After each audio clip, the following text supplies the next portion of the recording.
kan bahwa ketika mereka mengantar surat pun di sana sudah tidak ada kantornya dan tidak ada aktivitasnya. Artinya kan itu sengaja bahwa ini dibangkrutkan, tetapi tidak secara resmi kan begitu kan. Tapi mereka dibangkrutkan begitu saja, dan orang-orang sekarang itu member-member dari mitra kerja dari partai itu bingung mau carinya kemana kan begitu. Kemudian umroh merdeka juga begitu, dan itu kerugian umat kan cukup besar, Mas. Nah, terus kemudian juga ada yang izinnya dicabut oleh OJK berkaitan dengan Paytrend Asset Management. Itu Yusuf Mansur kan malah seneng. Betul. Jadi artinya kemungkinan besar memang itu sengaja disekenariokan sehingga secara legal formal itu Paytrend Asset Management sudah dituntut, sehingga mereka seolah-olah tidak punya kesalahan kalau mereka tidak punya kerjaan, tidak bisa bekerja. Justru nanti yang disalahkan pemerintah atau OJK begitu, Mas. Lalu Yusuf Mansur, supaya uang ini bisa dia raup semuanya, nggak ada kesempatan mengembalikan kepada orang-orang atau nasabah lah ya. Itu caranya gimana? Pilotkan aja. Keluar nanti surat dari OJK bahwa Paytrend Syariah ini tidak melakukan aktivitas, maka dia dipilotkan, izin operasionalnya dicabut. Maka wajar ya kalau setelah kita lihat-lihat, wajar aja Yusuf Mansur begitu dipilotkan, dia senangnya minta ampun. Ani legowo, gitu kan? Ani legowo, senang dia.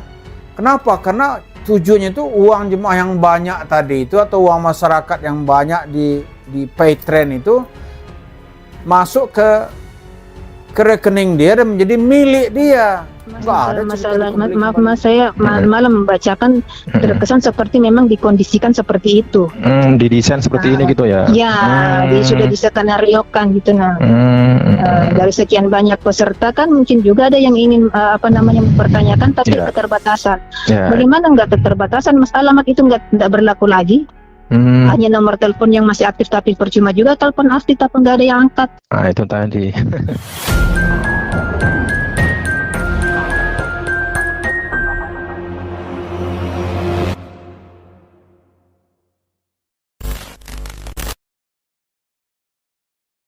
Baik, assalamualaikum Pak Jenny.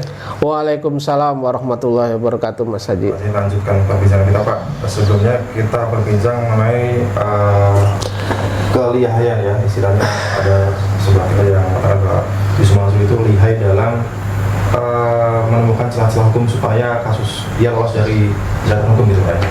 Nah, dalam perjalanan bisnis Yusuf Mansur kan kita tahu bahwa bisnis Yusuf Mansur juga banyak sekali melanggar aturan Pak ya. Jadi aturan ditabrak dulu, izinnya baru diatur belakangan, dan misalkan seperti kasus Paytrend yang konon katanya itu nilai transaksinya sampai triliunan Pak gitu ya. Itu bisa bangkrut begitu saja karena yang tidak tergaji gitu, bahkan sempat digugat oleh kawannya sendiri ya, petinggi Paytrend itu. Tetapi saya baru melihat video dari Ustaz Tabrani, kalau kita berpandangan secara terbuka gitu Pak ya, apakah ini masuk akal Pak ya, kalau misalkan ada pandangan dari Ustaz Tabrani, misalkan ini Pak Ustaz Tabrani menulis judul Yusuf Mansur gunakan instrumen hukum pilot untuk tilap duit Paytrend. Jadi bahwa Paytrend itu dicabut izinnya oleh OJK, kemudian digugat pilot oleh petinggi Paytrend sendiri, jangan-jangan atau itu merupakan sebuah skenario dari Yusuf Mansur sendiri.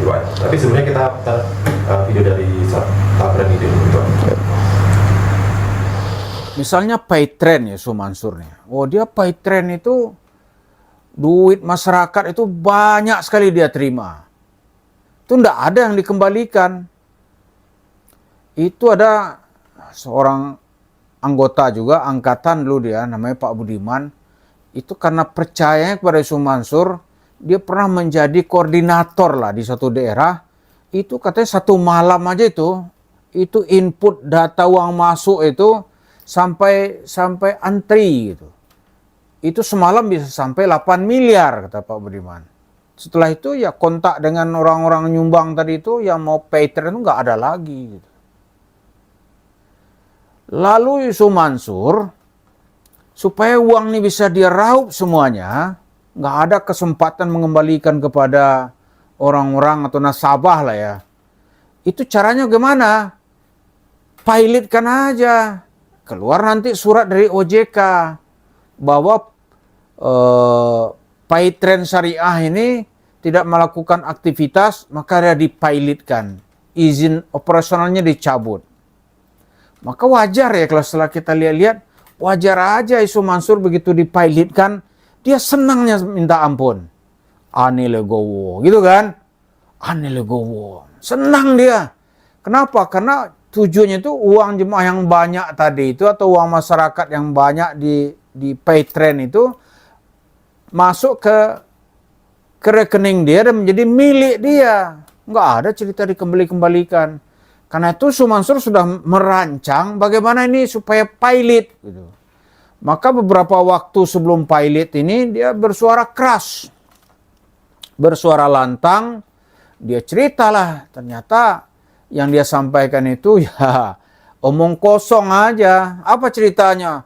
Ini Paytrend. Sudah aneh jual ke Dubai. Sudah ditawar 4 triliun. Tapi kita mau pasang 10 triliun. Gitu. Waduh, ini dia bikin nego seolah-olah lama. Tapi pada saat yang sama, dia mulai jual-jualin itu. Gedungnya terakhir dia jual. Sampai satu batu bata pun di bekas bangunan yang katanya dulu milik Paytrend itu ludes terjual. Ludes terjual. Ustadz Tabrani ya, ada kesimpulannya bahwa memang dugaannya dan masuk akal juga kalau misalkan Yusuf Mansur itu terkesan dengan sengaja ini membangkrutkan Paytrend gitu Pak ya. Iya. Nasnya juga sama seperti yang disampaikan oleh Bu Ica. Bu Ica ini adalah salah satu korban investasi patron usaha. Bu Ica menduga bahwa jangan-jangan bahwa Hotel City ini sengaja dikelola tidak serius juga ya, tidak dikelola dengan benar. Ketika dana terkumpul dari masyarakat, kemudian bangunan hotel sudah berdiri. Nah ini bukannya aset ini atas nama umat, tapi malah menjadi aset atas nama pribadi Sumansur dan kampanye sendiri gitu ya.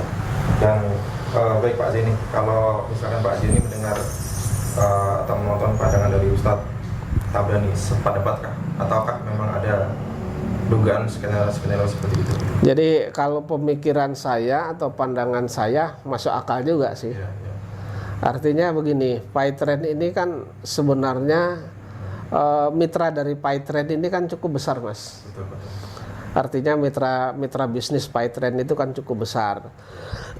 Kemudian saya kan juga pegang 13 karyawan yang mengajukan permohonan perselisihan perburuan, penyelesaian perselisihan perburuan di PI Pengadilan Hubungan Industrial Kota Bandung itu melalui Disnaker. Karena begitu besar dana yang masuk, ya kan? Begitu dana yang masuk, kemudian yang jelas bisa lihat dengan kasat mata saja itu dokumen atau data yang saya tahu itu sekitar misalnya di Umroh Merdeka saja. Umroh Merdeka itu kan hampir 7.500. Itu setoran minimal 3,5 juta. Kalau dikalikan hampir 7.500 sekitar kurang lebih di atas 25 miliaran kan. Dan sampai sekarang kan mereka juga tidak diberangkatkan. Kalau kemarin masih ada alasan kopi tidak bisa berangkat dan seterusnya begitu. Dan juga diakali ketika orang mau berangkat biaya umroh itu ditinggikan, lebih tinggi ketimbang tempat lain. Jadi kan orang juga nggak mau juga, ya kan begitu. Nah, terus kemudian dana itu kemana? Kemudian Paytrend sampai dengan saat ini sesuai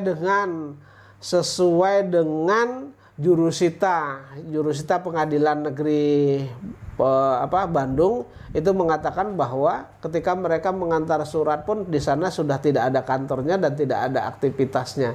Artinya kan itu sengaja bahwa ini dibangkrutkan, tetapi tidak secara resmi kan begitu kan.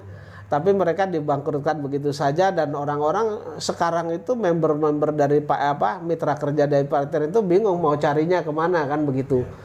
Kemudian umroh merdeka juga begitu, dan itu kerugian umat kan cukup besar, Mas.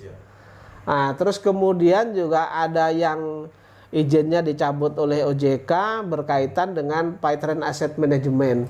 Itu Yusuf Mansur kan malah seneng. Betul.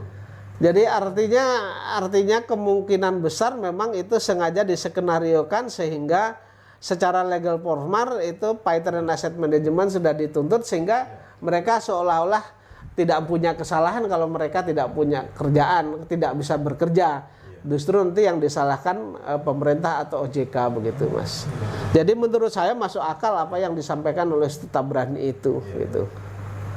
Dan kenyataannya sebenarnya umat ini kan juga sudah malas juga. Malas juga ketika mereka menjadi misalnya mitra Paitren, kemudian mereka menjadi anggota umroh merdeka, itu sebenarnya mereka sudah malas kan.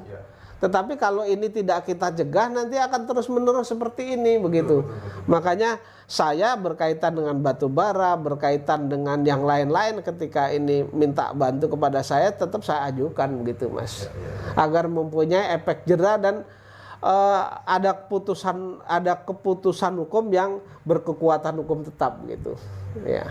Karena terlihat sekali bahwa setelah Paitren Asset Management ini dicabut OJK, Yusuf Mansur lihat santai, tenang, ya, legowo, ya. Dan sebelum menuju dicabut oleh OJK pun juga tidak ada tanda-tanda Yusuf Mansur itu ingin menyelamatkan dari pam tersebut ya. Tersebut gitu Pak ya. Jadi memang sengaja dibuat seperti itu Pak ya. Jadi sama saja seperti batu bara. Bisnis batu bara bangkrut tanpa penjelasan. Kemudian Paitren itu terdiri dari beberapa bidang usaha. Itu begitu saja tanpa ada kejelasan. Kemudian Hotel City tanpa ada patungan Hotel City tanpa ada kejelasan, dan patungan-patungan yang lain menurut saya tidak ada kejelasan. Nah, begitu ngelihat fakta ini ya saya kira memang skenarionya seperti itu. Lalu mereka mempergunakan jalan hukum agar ya seperti misalnya Paitren Asset Management itu ya biarin ditutup oleh pemerintah gitu. Dan ternyata kan ada juga yang mengajukan permohonan kepailitan kan saat ini kan berkaitan dengan aset manajemen. Yang mana dulu Yusuf Mansur katanya sudah tidak punya sangkutan lagi terhadap pihak lain, ternyata kan ada yang gugat sekarang. Artinya apa yang diucapkan Yusuf Mansur itu menurut hemat saya berbohong begitu. Dengan adanya fakta orang yang mengajukan permohonan PKPU kan begitu. Ya, saya ulangi bahwa mengapa Paitren Asset Management itu dicabut gitu ya, dengan alasan bahwa kantor itu tidak ditemukan, kemudian tidak memiliki pegawai untuk menjalankan fungsi-fungsi manajer investasi. Ya, betul, itu bukan pegawainya itu nggak digaji Pak ya? Iya. Tidak dapat memenuhi perintah tindakan tertentu, tidak memenuhi komposisi minimum direksi dan komisaris, tidak memiliki komisaris independen, tidak memenuhi persyaratan fungsi manajer investasi, tidak memenuhi kecukupan minimum modal kerja bersih disesuaikan gitu ya. Baik. Dan tidak memenuhi kewajiban penyampaian laporan kepada otoritas jasa keuangan sejak periode laporan Oktober 2022. Jadi memang sangat aneh bahwa sekelas Paitren itu bahwa tidak memiliki kantor, padahal sebelumnya sudah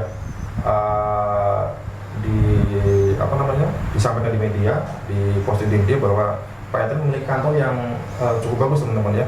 Dan konon kabarnya bahwa ruko atau kantornya dijual gitu Pak ya, setahu saya gitu Pak, infonya. Sesuai dengan keterangan tetangga kanan kiri berkaitan dengan ruko itu, sebagian dijual, sebagian menjadi jaminan bank.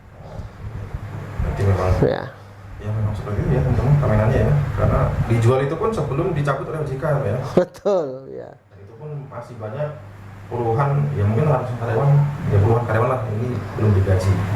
Kalau karyawan sebenarnya banyak Mas, mungkin ada ratusan, cuman yang berani mengajukan, ya berani memberikan kuasa kepada saya itu 13. Sebenarnya ada sekitar 20 sekian, cuman dokumen-dokumen belum lengkap jadi 13 itu.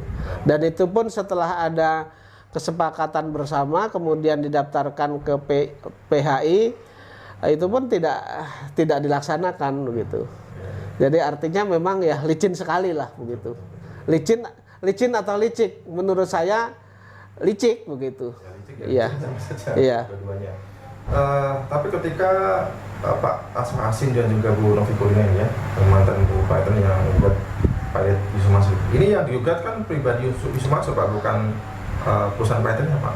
Iya, Yusuf Mansur, karena berkaitan dengan Paytren itu kan ada beberapa di dalam akte itu kan pemilik sahamnya Yusuf Mansur dan kawan-kawan. Jadi mereka lebih memilih kepada kekayaan pribadinya. Mungkin kalau kekayaan perusahaannya mungkin sudah disembunyikan kemana kan tidak ngerti. Tapi yang jelas karena ini berkaitan dengan pribadi Yusuf Mansur dan keluarganya, maka mereka mengajukan PKPU itu terhadap harta kekayaan Yusuf Mansur begitu. Ya mungkin yang menggugat kepalitan ini sudah mengakui bahwa aset Pak Etrennya sudah ya tidak jelas untungannya ya, atau mungkin sudah tidak ada asetnya. Tapi di sisi lain pemiliknya Yusuf Mansur ini mempunyai masih banyak aset, mempunyai banyak Ya. gitu ya. Yang Ya. Nanti bakal harta kekayaan pribadi. di situ, Ya. gitu. Sebenarnya kalau pemerintah mau membantu masyarakat kecil, pemerintah mau bergerak, ya seperti yang saya usulkan itu. Ya, membuat tim pencari fakta itu untuk melakukan pengusutan terhadap harta Yusuf Mansur dan bahasa mereka afiliasinya begitu. Itu gampang sekali.